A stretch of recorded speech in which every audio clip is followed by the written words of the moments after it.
Hey, kia ora whanau, you're here with me, the Maori Wargamer. And today, I'm just going to be doing a quick recap summary of my Battle for Ithaca narrative campaign. Sure.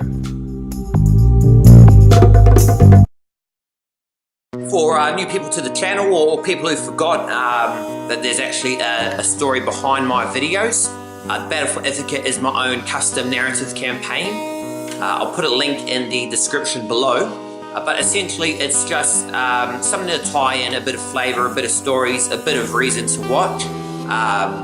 So all my battle reports that I've filmed and put up on Wednesdays, they're all set within my custom Ithaca system, and we fight in those planets that I've created there. So just a quick summary of the Ithaca system. It's an Imperial star system located in Ultima Segmentum, consisting of 5 major planets. Let's see if I can name them all. We've got Eos, which is like the nice hive city. We've got Xerath, which is the mining world. We've got Proxia. We've got Ignis, the volcanic death world, and Omia Prime, the agri world, as well as the moon-based Classius, which is orbiting Eos. So as an Imperium star system, we have Imperial Guard, we have Adeptus Mechanicus located on the research base. We do have Imperial Knights yet to be seen, but they're stomping around somewhere. And essentially following the Dark Imperium, it opened up a warp storm that allowed Chaos forces to enter that system. So into that we've got the Crimson Slaughter, led by Cranium the Relentless from Dark Vengeance. We have my own custom Death Guard chapter, the Hollow Swarm. So they've allied themselves with the Crimson Slaughter as well. The Dark Angels 5th Company and a company of Space Wolves are also in the system, as well as a splinter Tyranid Hive Fleet Quintus, and a couple of Genestealer cults are also located on the planets. Main one being Xerath, the cult of the Rusted Claw. They're currently in the midst of an uprising. And then the cherry on the top of that little dessert sundae, we have Samhan Craft World Eldar, also in the system, as well as Drakari forces. So essentially it's all just a big mad dog, just everyone just raging on, going nuts inside the Ithaca system. People trying to destroy from all sides. The Imperium is beset. It's a nice little, we've got the whole Imperium. This is it. All those forces all mixed onto one star system.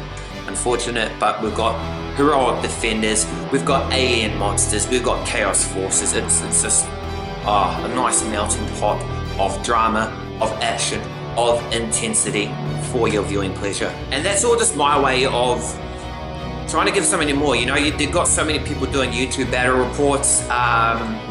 Some of them are like real high production values, the ones I'm talking about. And some of them are real real shit, just not even spray coated miniatures. Even worse than that, eh? So I just want to do something, give a little bit more flavor for the people who care. Don't think there's too many. I've got 127 subscribers though, but hey, humble New Zealand. If it's subscribers per capita based on population, I'll probably be like the biggest one in the world. But yeah, I just want to give a little extra something to matter. So I'm fighting for the Ithaca system. I want it to survive. The person I play, he kind of is hoping the story hasn't had too much luck. We've had a few successes. So let's recap the key events that happened over the past season just gone. So the season 2 finale of Battle for Ithaca saw Imperium versus Chaos. Space Wolves first forced to work together with the Dark Angels after they fought against each other in the very first campaign of my battle report. So they finally put aside all that rubbish to take down the Hollow Swarm and the Crimson Slaughter, who suffered spectacular losses following that battle on the death world of Ignis. Just got absolutely stomped. So they're currently in retreat of the system, hoping to make it back to the warp storm back up the top there near Proxia. So they're running tail between their legs. Master Balthazar of the 5th Company also managed to slay Cranon the Relentless, or he beheaded him. However, a body wasn't recovered, so I'm not breaking any continuity. You know, if the body's not recovered, then is he really dead? He could turn up. But yeah, he had his Heavenfell sword and chopped it off in the end there, and then everything kind of fell to pieces. They were all scrambling, making the mad dash to get out of there. We also had the Splinter Tyranid Hive Fleet of Hive Fleet Quintus moving in, looking to begin an assault on the mining world of Xerath. In response to that, the Genestealer cult of the Rusted Claw, rose up, overthrew the Imperium governance on there. Full rebellion on that planet, as they await the arrival of the Tyranid forces. Thankfully, Eldrad Ulthrin, you know, the big famous Eldar Farseer, landed on there along with Farseers from the Samhan craft world. For whatever reason, they were recovering an artifact and completing a ritual, an Eldar ritual, that managed to repel the Tyranid Hive Fleet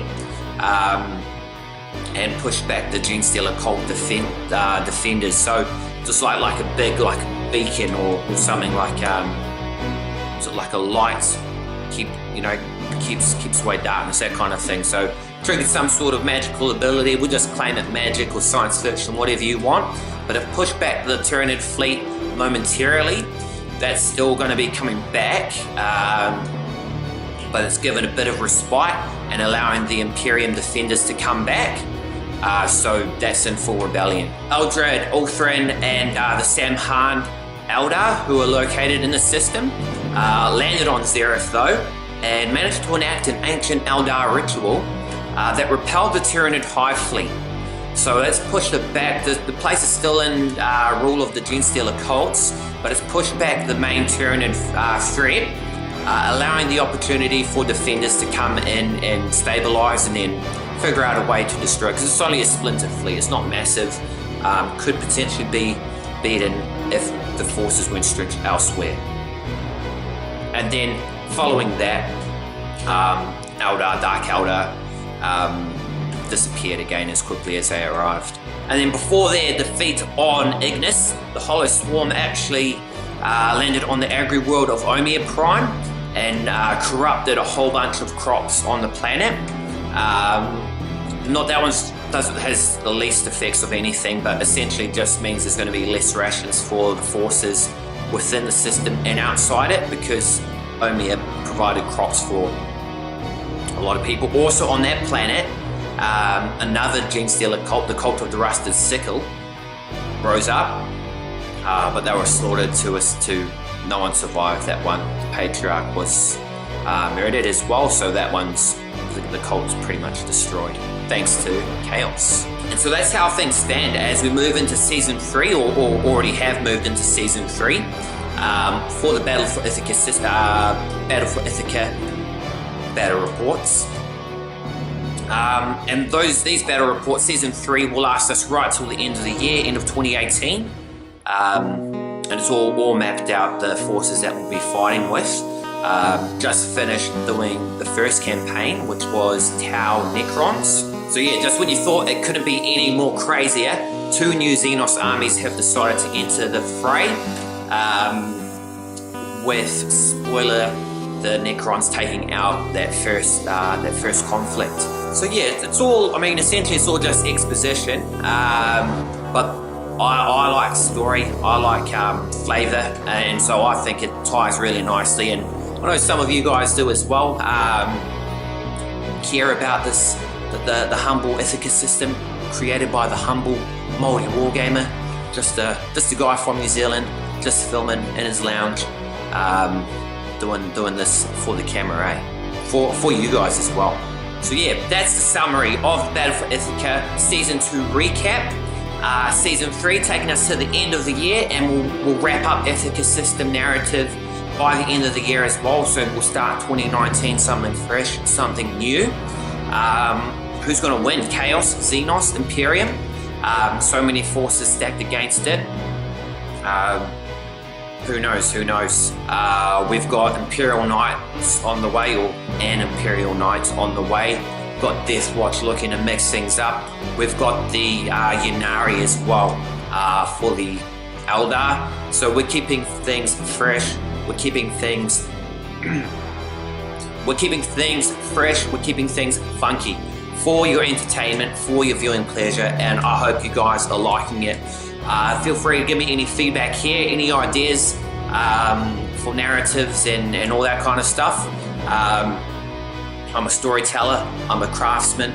I like to, weave a tale, spin a yarn, all that good stuff, and I hope you enjoy their fun. If you do, give this video a like, subscribe to the channel for more quality action from me, and feel free to catch up. I'll put some playlists, Season 1, Season 2, Battle for Ithaca, Māori Wargamer Battle Reports, for you to binge watch in your own pleasure.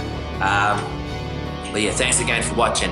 I am the Māori Wargamer, as always, whanau, ka kite, anō.